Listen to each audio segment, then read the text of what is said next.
final provocation is that many efforts to introduce data systems into universities are not democratic. That means choices about introducing these systems often do not involve those staff or students who are likely to be most affected by them.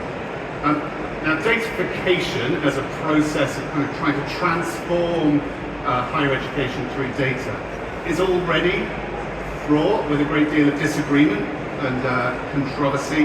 Not everyone buys into the kind of promises and advertised benefits of data and datafied transformation, for example. Many academics suggest that established interpersonal pedagogies, where they interact with their students, remain more meaningful and more fit for purpose than datafied practices like analytics or AI automated personalized techniques. But yet these academics are rarely, if ever, involved in or represented in discussions, deliberations, or the decisions about what kind of EdTech to introduce into teaching and learning processes. Now, this lack of democratic representation is pretty risky. This kind of imposition of new tools without the buy-in to their advertised benefits is likely to mean that those tools do not meet their desired aims.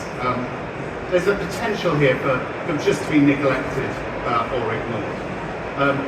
Poor transparency with potential users over the ways that data will be used could mean tools are actually being actively resisted. And one example might be examination, facial recognition examination proctoring tools that proliferated during COVID, which were widely resisted by academic staff as well as by students.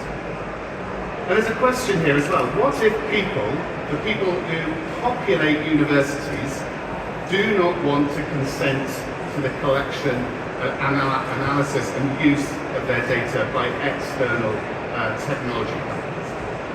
I think there's an ethical question about forcing people to submit to these kinds of systems.